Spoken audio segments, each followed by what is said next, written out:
Now I would like to call our second speaker of the day, Mr. Tanmoy Roy Choudhury, Assistant Professor from the Department of Basic Science of MCKV Institute of Engineering. He has around 13 years of experience in teaching and physics. He has completed his graduation and masters from University of Delhi and done his PhD from ISM Dhanbad. Sir, please.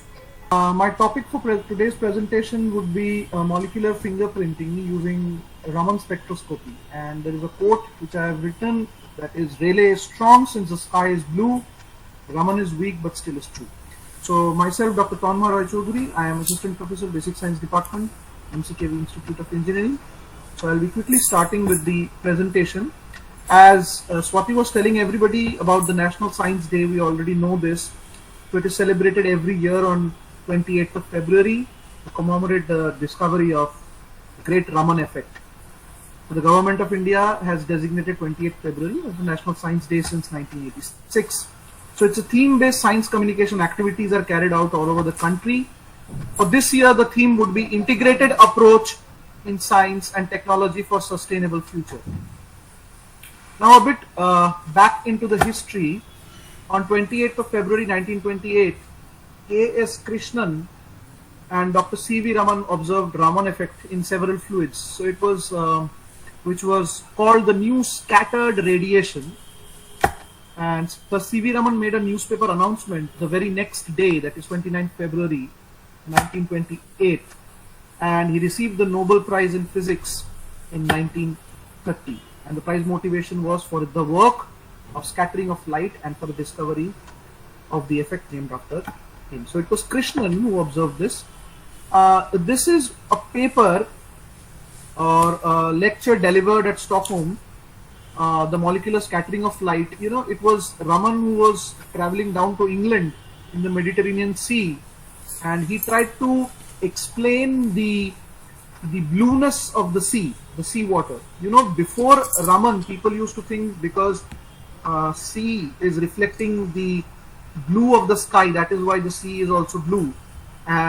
But that was not the case, which Raman proved it later on, that it is not because of that, but it is because of the OH vibrational modes due to which the sea is appearing blue. So, but that's a different issue. These are some photographs that you can see. Sir C.V. Raman is explaining to the students. This is the instrument. You can see the spectrograph. This is the Raman spectrograph. You can see the Raman spectrograph with a quartz. It's a quartz spectrograph used to measure the wavelengths of scattered light. And this was the spectrograph through which he and Krishnan discovered the Raman effect. So basically, today what I'm going to do is I'm going to give you a brief idea about Raman effect, though it would require a lot of time to understand exactly what is Raman effect and what are the potential applications of Raman effect. I'll be discussing the very basics of it so that you people understand with the least mathematics involved. I'll try to keep things as simple as possible for you. So to understand what Raman effect is, you need to understand what a dielectric is. You all know from your physics course that a dielectric is a non-conductor or an insulator. So the examples are rubber, glass. So whenever it is placed in a charged capacitor, the dielectric reduces the potential difference between the two plates, and it increases. Basically, when you place a dielectric material inside a capacitor, what it does is it increases the charge storage capacity of the material, right? So you know that when a dielectric is placed inside an electric field, there are bound charges created inside the material. These are not free charges, but these are bound charges which are created due to polarization of the material by the application of electric field. I'll give you some simple examples. So what is an electric dipole? An electric dipole, you all know, are two equal and opposite charges separated by a very small distance.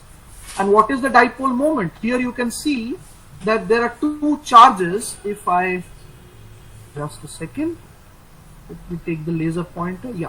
So here you can see that there are two charges, minus q and plus q, and they are separated by this distance r. So what is the dipole moment? The dipole moment P, which is given as P, is equal to Q into R, the charge, one of the charges, and the vector, the displacement vector separating the two charges, right? So this is basically a very basic definition of dipole moment.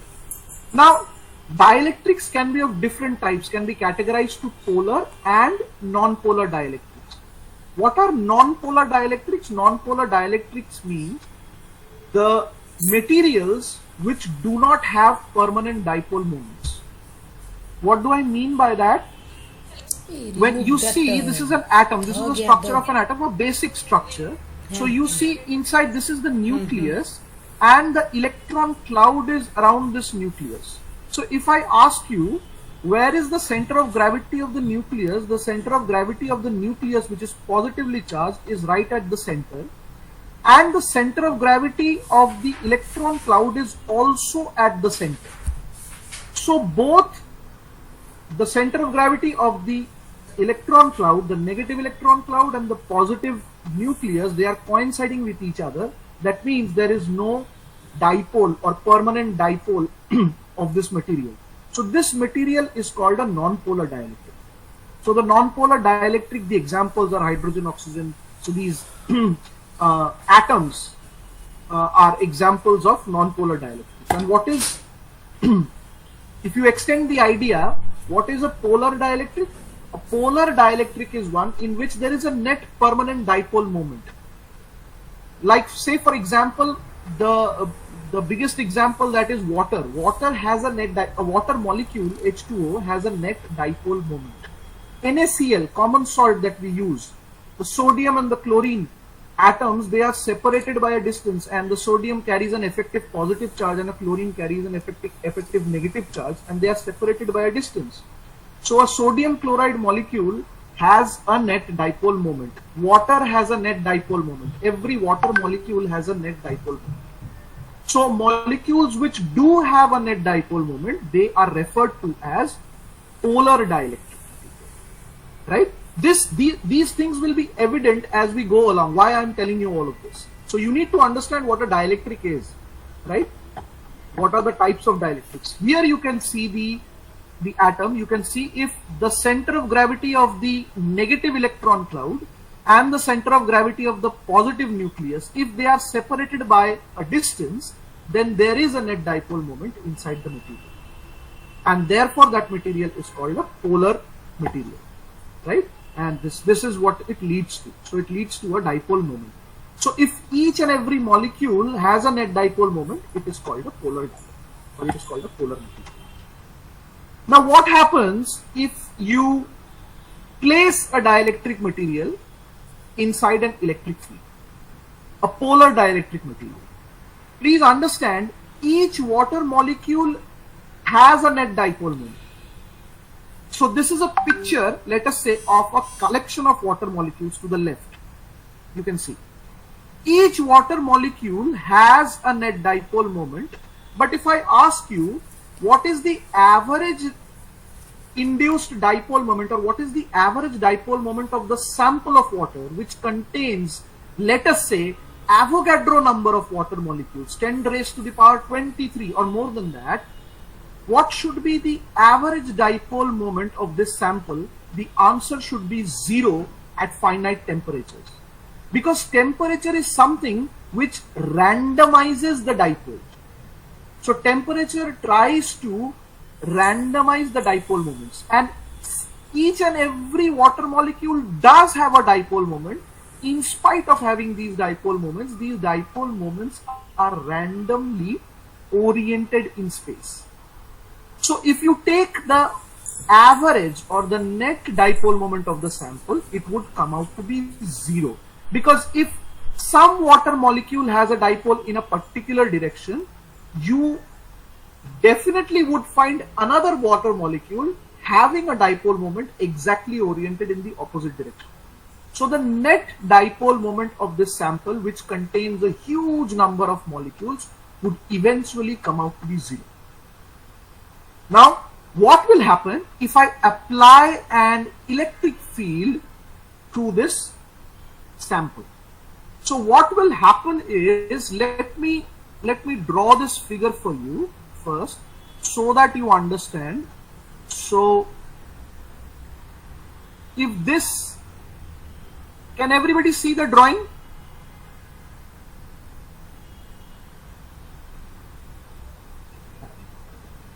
I think so.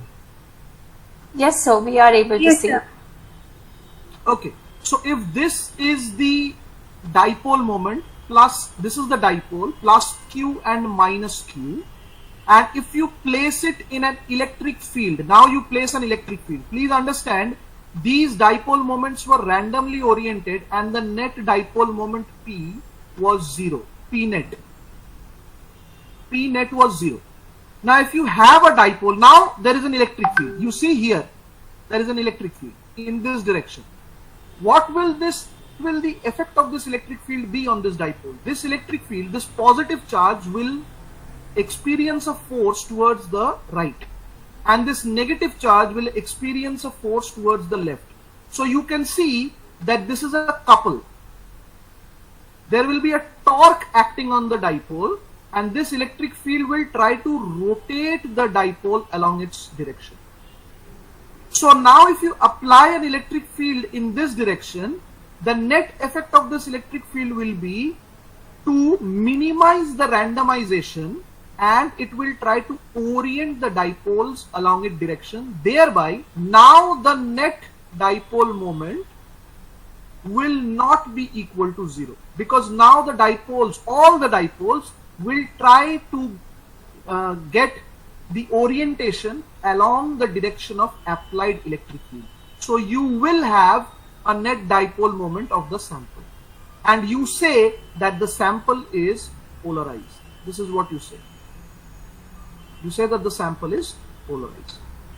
So this type of polarization is called orientational polarization. So please remember, please put this in the back of your head, that whenever there is an electric field, it will try to, if you have a net dipole, it will try to rotate the dipole along its direction, let us say.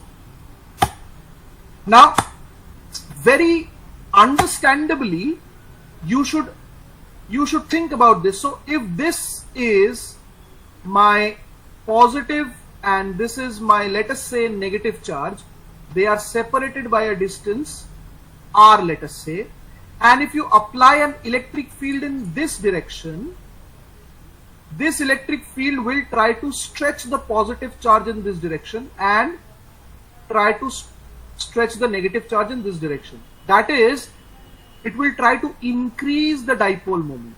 And by logic, you should understand that the dipole moment induced should be proportional to the electric field applied. So higher the electric field is the force, it is the inducing agent.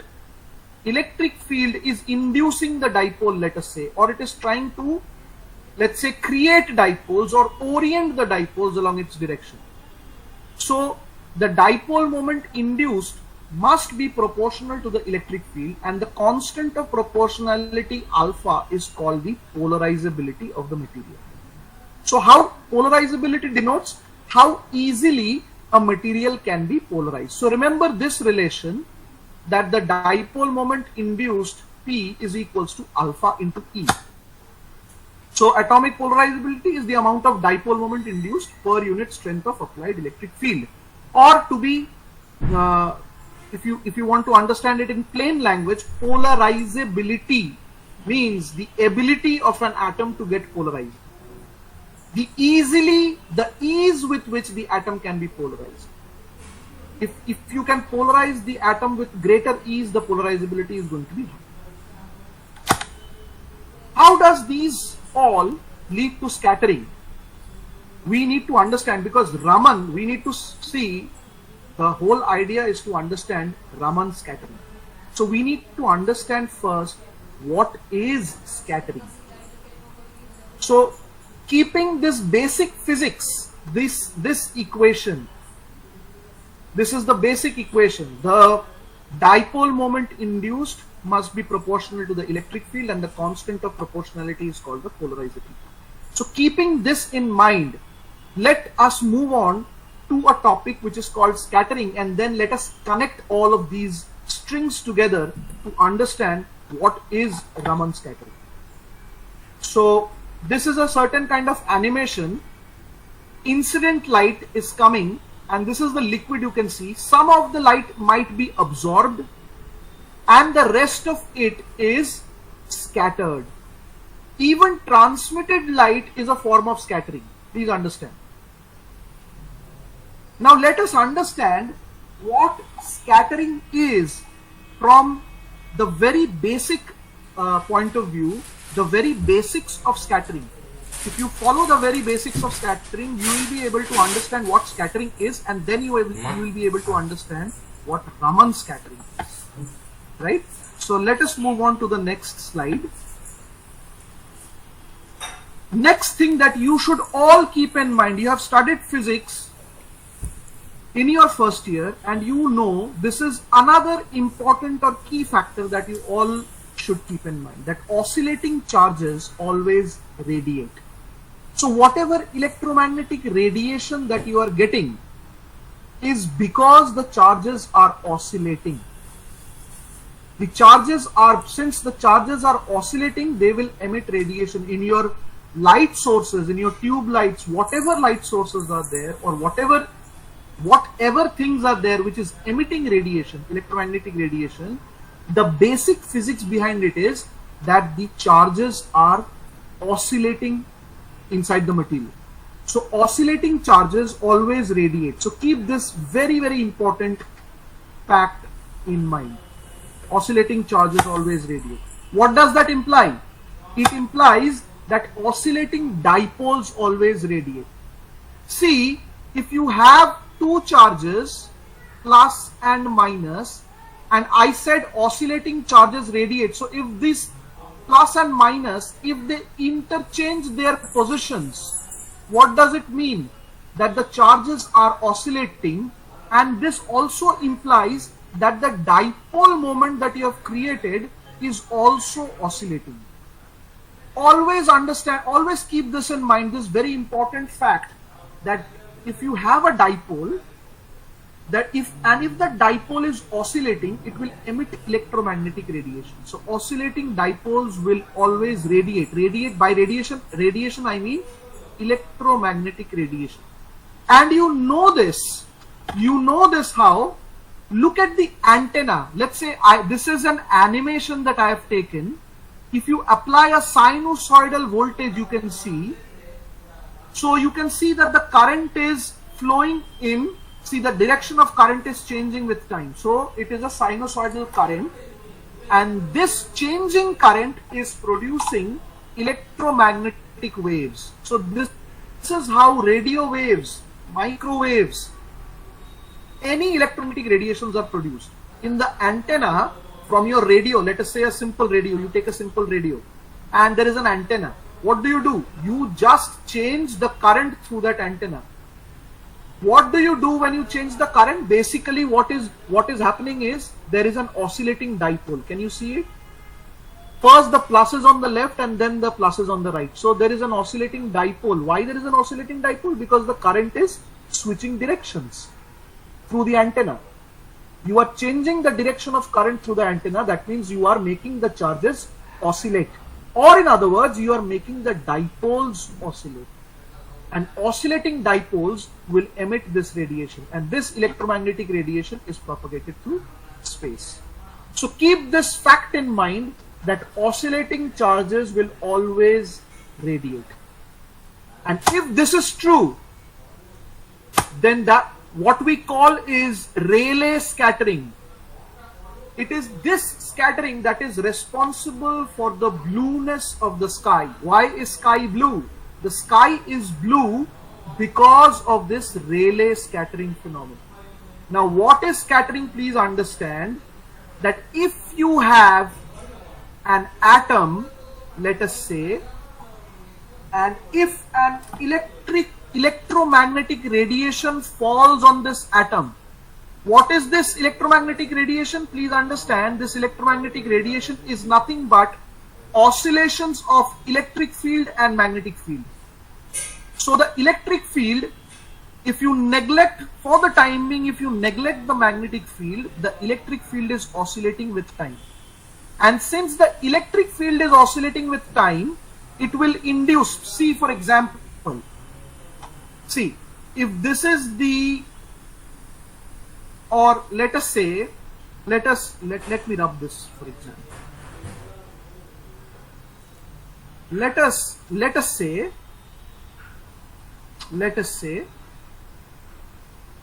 I have a dipole. This is plus Q and this is minus, and this is the direction of electric field. The oscillation will be, the plus charges will be rotated in this direction and the negative charges will be rotated in this direction. So there will be rotation like this, that is clockwise. Now if the electric field switches direction, opposite, the dipole, same dipole, plus Q and minus Q will rotate in the opposite direction. So you can see that an oscillating electric field, please understand, an oscillating electric field will create an oscillating dipole. And this oscillating dipole, the frequency of oscillation of the dipole will be same as the frequency of oscillation of the electric field. So whatever frequency of electric field comes or electromagnetic radiation comes, if it makes a dipole oscillate at the same frequency, this dipole will emit the same radiation, because an oscillating dipole will emit radiation, and this is nothing but scattering. Please understand. And this oscillating dipole will emit radiation in all directions. This oscillating dipole will emit radiations in all directions. So please understand what is happening. Scattering is not something like some billiard ball is coming, it is hitting another ball, and this ball is going off in a certain direction. No, it is more than that. At the molecular level, what is happening, please understand. The electromagnetic field or the oscillating electric field, let us say, concentrate on this oscillating electric field. When this comes and it hits a dipole, it makes the dipole oscillate. This is the first thing. So electromagnetic radiation comes, it makes the dipole oscillate. And you know that if dipoles oscillate, it will re-emit the radiation. And those radiations are called scattered radiations, and those are emitted in all directions by the dipoles. And the frequency of the emitted radiation will be same as the frequency of dipole oscillation. And what will be the frequency of dipole oscillation? The frequency of dipole oscillation will be same as the frequency of the incoming electromagnetic radiation. So both the scattered radiation and the incoming radiation will have the same frequency. This type of scattering is called Rayleigh scattering, and it is known that the intensity of scattered light, let me rub all of this. The intensity of scattered light is inversely proportional to the fourth power of the wavelength. So if the wavelength is small, smaller wavelengths would be scattered more. That is why the sky appears blue, because blue has a much smaller wavelength as compared to red end of the spectrum.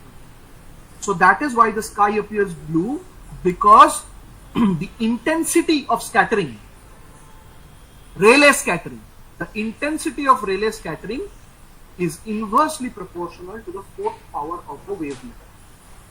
So that is why blue is scattered more than red. And so what you see as the color of sky is because the oxygen, the nitrogen, the hydrogen, these atoms are basically the atoms, the molecules present in the atmosphere. They are scattering sunlight. So sunlight is an electromagnetic radiation. It is coming and it is making the dipoles oscillate, and these oscillating dipoles will re-emit the radiation. And please understand, these oscillating dipoles will re-emit all radiations, but the lesser the wavelength, the higher is the intensity. So these oscillating dipoles emit more towards blue, and that is why the sky is blue. So this is Rayleigh scattering. And please understand, Rayleigh scattering is the incoming frequency is equal to the scattered frequency of radiation. That is Rayleigh scattering, or the incoming wavelength is equal to the scattered wavelength. That is Rayleigh scattering. But now we are going to see something different than Rayleigh scattering. Next concept is the concept of resonance. Our previous speaker, he was mentioning about resonance, about vibrations. What is resonance? Resonance is basically when the frequency of a periodically applied force on a system is equal to or close to the natural frequency of the system. So whenever the applied frequency, the external frequency, there is an external force, let's say the driving force, which is driving the system. If the frequency of the driving force is equal to the natural frequency, every oscillator has a natural frequency. Whenever the driving force, the frequency of the driving force is equal to the natural frequency of the oscillator absorbs energy from the driving force. And this phenomena is called resonance. And you immediately see that the amplitude of oscillation increases. This you might have seen in case of a swing. So if you apply a periodic force whose frequency is equal to the natural frequency of the swing with this boy sitting has a natural frequency, and if your applied force has a frequency close to the natural frequency of the swing, then the swing will oscillate with a greater amplitude, and this phenomena is called resonance. Why I am telling you all of this is, this resonance concept is used to identify types of molecules. See, this I told you that whenever a dipole oscillates, if a dipole oscillates, let us say it oscillates like this, it will emit electromagnetic radiation, right? And you know that how will a dipole oscillate? The dipole will oscillate if there is an incoming electromagnetic radiation. This incoming electromagnetic radiation has a frequency, let us say nu, and the dipole has a natural frequency, let us say nu m. If nu is nearly equal to nu m, then resonance will happen. That is, this dipole will absorb the incoming radiation, and this phenomena is called resonance. So by looking at so what will happen? The incoming radiation is coming, it is making the dipoles oscillate, right? But if the natural frequency of dipole and the incoming frequency, if they are same, then dipole will absorb this radiation. It will not re-emit it. It will absorb this radiation. So you will have an absence of line. This is called absorption spectrum. So by looking at the absorption spectrum, you can say something about this dipole. You can say something about this molecule. We will see what. So this concept of resonance will be used as a molecular fingerprinting. This is one of the means to identify different molecules. Now moving on to the spectrum of molecular spectroscopy. If you look at this is rotation. The natural frequency of rotation of molecules lies in the microwave region. You can see these are the vibrational modes of molecules. So the molecules will vibrate, and the vibrational modes will have a particular natural frequency that will lie in the infrared. Electronic transitions, that is electron going from one level to the another, will lie in the visible and UV region. Raman spectroscopy will have a wide range from microwave to infrared visible. This is the range of Raman spectroscopy that you will have. Raman can be rotational, Raman can be vibrational. I won't go into the very detail of it. I'll just give you an idea of what Raman spectroscopy is and how Raman spectroscopy can be used to identify molecules, different molecules. What is the application? What I'm trying to tell is, this over here, microwave means this rotational, if the molecule is rotating, the natural frequency of rotation will lie in the microwave region of the electromagnetic spectrum. If the molecule is vibrating, the natural frequency of vibration will lie in the infrared region. Generally it happens. So Raman it has a wide range from microwave to infrared. And if I think this won't be necessary right now for you because we are again running short of time. So quickly moving on to the Raman effect. You all know that the induced dipole moment P is equal to alpha into E, where alpha is the polarizability of the molecule. Now, as I said, if the electric field is oscillating, the electrical component of any incident light is not static. The electric field is oscillating. For an electromagnetic radiation, the electric field is oscillating. So here you can see that the electric field is equal to E naught sine 2 pi nu t. Please understand what is nu. Nu is the frequency of the electromagnetic radiation. Right? So what will be the induced dipole moment?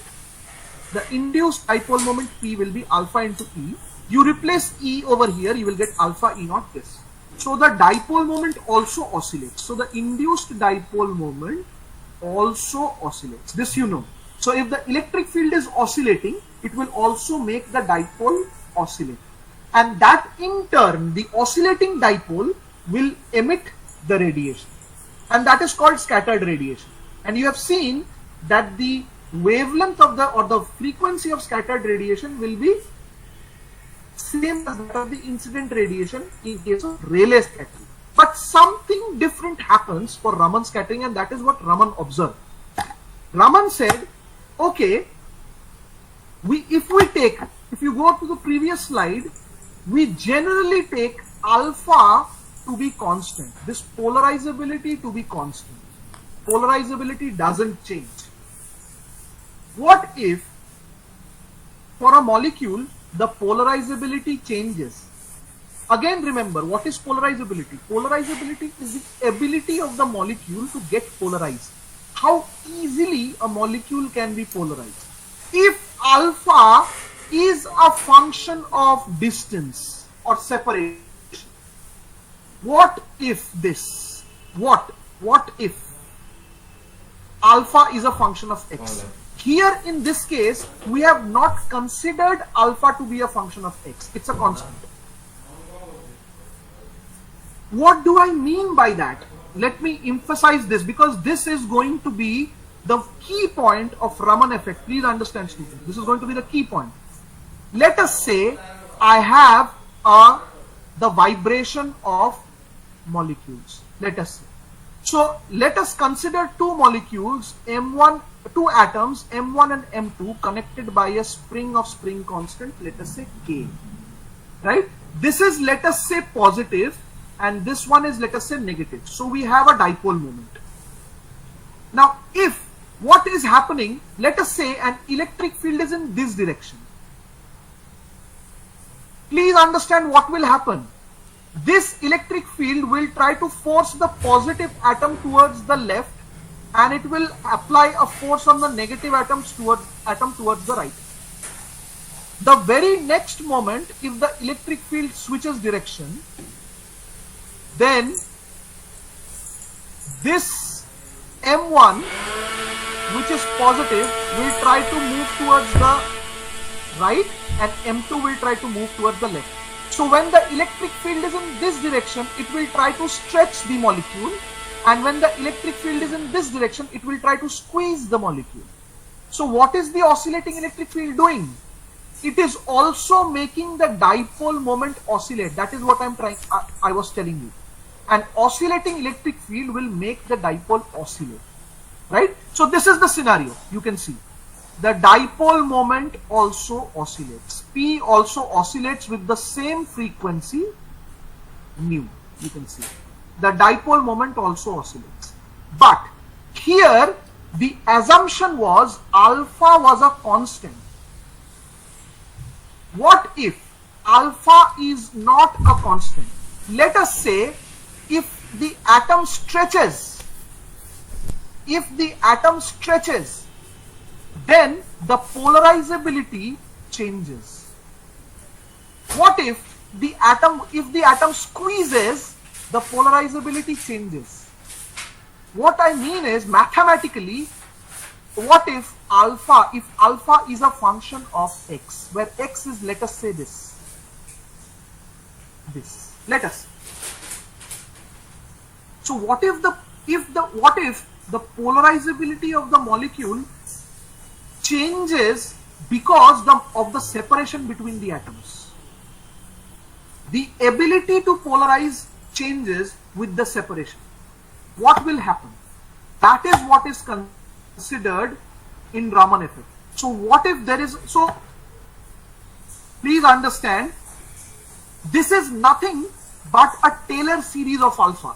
Mathematically, if alpha is, let us say, expanded within this Taylor series, let us say, or alpha x, let us say, if I may write, to be, I'll delete this. This will be alpha at x naught, that is equilibrium, plus d alpha dx x, right, or x minus x naught, whatever it is. I'm writing simple, and there will be higher order terms. This will be del square alpha dx square into x square by 2 factorial and all. So I'll be neglecting this higher order terms. Consider the Taylor series expansion of alpha only up to this term. This is the constant alpha that we were talking about. And this is the rate of change of alpha with change of position of that oscillator. And this is x. X is the separation between the two masses, let us say, plus and minus. This is x. And please understand, x is changing with time. Since the electric field is oscillating, x will also oscillate. So, what is the frequency with which this oscillator will oscillate? This oscillator will oscillate at its natural frequency mu m. Mu m is the natural frequency of oscillation. So x I can write it as, if it is a periodic oscillation, x naught sine 2 pi mu m t. Please understand this, mu m is the natural frequency of oscillation of this harmonic oscillator. So if you plug in, this is the value of alpha. This is the value of alpha up to the first approximation. So if I rub everything, just to make you understand, so you just put the value of alpha in P. What was P? P was equal to alpha into E. And what was E? E was E naught sine 2 pi mu t. Mu was the frequency of E, the electric field. And mu m is the natural frequency of the harmonic oscillator. You just plug the value of alpha, you just plug in the value of alpha over here. This is what we have done. And just multiply the term. What do you get? So you do get the first term. This is what you get, the first term, and this is what you get for the second term. Here you can see this is sine A, sine B. You can change it. 2 sine C sine D or sine A sine B is this formula, simple trigonometric equations, and this is what you get. So students, you get 3 terms, one this, and one this. Please see, this term is an oscillation representing a frequency nu, same as the incoming frequency. Remember, nu was the frequency of the electric field, oscillation of the electric field. So you get the output, one is same as that of the electric field. Next is a bit lesser than the incoming frequency, so nu minus nu m, and the other is a bit greater than the incoming frequency. So you get 3 frequencies, 3 outgoing frequencies. One is the same frequency, the other is a little bit less, and the other is a little bit higher. So you get 3 lines basically. These are called Stokes and anti-Stokes Raman lines. This is what Raman observed. This you can identify, this is the Rayleigh scattering, same frequency as the incoming wave. This is not the same frequency. You can see the frequency has been reduced. Here you can see the frequency has been increased. So apart from the same frequency, you will also get 2 other frequencies, one less and one greater than the incoming frequency. So this was named as Stokes line, and this was named as anti-Stokes line by Raman. So these 2 were the lines observed by Raman, and this effect is called Raman effect. So here you can see, this is what I have again written. So you can see this one, the incident frequency, same as the incident frequency. So this is Rayleigh scattering. Next is additional frequencies. These are called Raman lines. Stokes, anti-Stokes, greater than the incoming frequency. So will every atom be Raman active? Will every molecule show Raman lines? No. If d alpha by dx is equals to 0, please understand, if you go by this, if d alpha by dx is equal to 0, then there will not be any Stokes line or anti-Stokes line. Only thing that you will get is Rayleigh scattering. That is generally that you observe.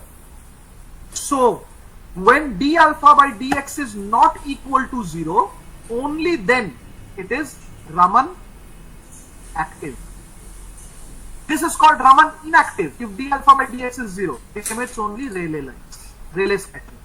So the criteria for a molecule to be Raman active is molecular vibration or rotation must cause a change in the component of molecular polarization. So alpha, d alpha by dx must not be equal to 0 if you need to have Stokes and anti-Stokes.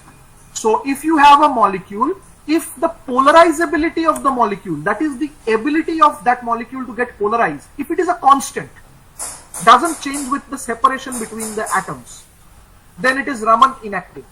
It only shows Rayleigh scattering. But if the polarizability changes with separation, then it is Raman active. So this is the viewpoint, quantum viewpoint. I won't be going. So see here, there is an incoming frequency of nu naught. This is the molecule. Let us say this is Raman active. The polarizability is changing with separation between the molecules. There will be 3 lines you can see. This is the same frequency. It is emitting the same frequency as the incoming one. One line is having a greater frequency. You can see blue. And one line is having lesser frequency, that is red. So this is the Stokes. This is the anti-Stokes. This is what you have. So this is what you have. See, you don't need to go like this. Again, if I had time, I would have gone through this, but since we are running short of time, you can see this is the incoming frequency, Rayleigh. This has a lesser frequency, Stokes, and this line has a higher frequency. So there will be 3 lines present: Rayleigh, Stokes and anti-Stokes. And if some molecule is Raman inactive, then it will have only Rayleigh. Incoming radiation and outgoing radiation will both have the same frequency. And you know why? Because the incoming electric field will make the dipole oscillate at the same frequency, and the dipole will re-emit that radiation in the same frequency. That is simple scattering, Rayleigh scattering. But if the polarizability of the molecule changes with separation, then there will be additional two lines, Stokes and anti-Stokes. Now, why is this helpful? So this was the Raman spectrograph for carbon tetrachloride that Raman observed. So you can see these two. This is the lesser wavelength or higher frequency. So this is the anti-Stokes and this is the Stokes. So why is this useful? Let me tell you. So pure vibration, consider this. So you have two molecules, M1 and M2. This is the spring, attached by a spring. If it is vibrating, this was the formula for dipole moment, if you remember. If you have Stokes line, students, please understand, if it is Raman active, then you would have Stokes line and anti-Stokes line. So you can know, if you have the Stokes line and anti-Stokes line, you can know nu m. Because if you will know the separation, please understand, this is nu, this is nu, this will be nu minus nu m, Stokes, and this will be nu plus nu m. So if you know the separation from the Raman scattering, you would know nu m, right? So if the molecule is Raman active, you would know nu m. So what is the utility of knowing the natural frequency of oscillation? Remember, what was nu m? Nu m was the natural frequency of the harmonic oscillator. So if it is Raman active, from the Stokes, anti-Stokes and the Rayleigh lines, you would know directly from the spectrum, you would directly know nu m. The separation, from the separation you can know nu m. This. And how will this nu m be helpful? What is this nu m? Quantum mechanically, you know that the energy of the harmonic oscillator is n plus, this is the quantum number, n plus half, h is the Planck's constant, nu m. Nu m is the natural frequency, right? And what is nu m? You know from classical physics that nu m is 1 over 2 pi square root of k by mu. Mu is the reduced mass of the system. This you know. Where the reduced mass is m1 m2 by m1 plus m2, where k is the stiffness constant. So let us say, for example, NaCl. You know m1, Na is m1 and Cl is m2. So this is m1 and this is m2. So you know m1, you know m2, so you know the reduced mass. You know nu m from the Raman scattering. You know the reduced mass of this. By this equation, what will you know? You will get to know about the spring constant of the material, the stiffness constant. So you would have an idea about what the material is. So nu m can be known from the experimental data of Raman scattering. And if you know nu m, k can be known. So that is nothing but the molecular fingerprinting. So this was all about Raman effect. We are running short of time, I think. Thank you all for this patient hearing. If there are questions I can take up, or otherwise I think it would be enough. Thank you so much, sir, for sharing this information with us.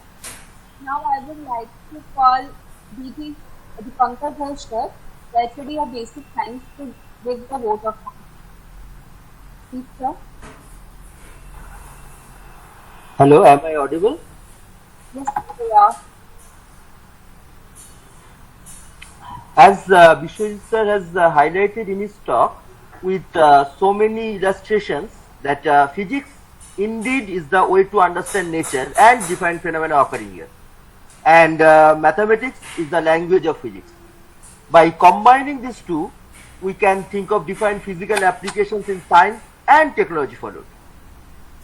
Dr. Tanmoy Roy Choudhury, on the other hand, has discussed with his mesmerizing and yet lucid lecture how Raman spectroscopy on the basis of Raman effect helps us to identify different materials. Raman spectroscopy acting as the molecular fingerprint and a unique identity for the molecules. I think due to time constraint, DRC sir hasn't mentioned how witty Professor Raman was in his days, apart from his inclination towards music. As for example, let me tell you briefly that during his Nobel lecture, he demonstrated Raman effect, and he used alcohol as the medium, the scattering medium, as DRC sir was discussing. In the evening cocktail party, when he was asked for a drink, he politely refused it by saying, "You have seen Raman effect in alcohol. Please do not try to see alcohol effect on Raman." So on behalf of all students and teachers from MCKV, I sincerely thank Mr. Vishwajit Jena and Dr. Tanmoy Roy Choudhury for their enlightening talk today. The National Science Day is observed in India to commemorate this discovery of Raman effect. Thank you very much, sir. Thank you so much, sir. Now I officially close this meeting. Thank you, Tanmay sir and Vishwajit sir, for being this essential part of this National Science Day. And thanks to all the students for joining us today. Thank you so much.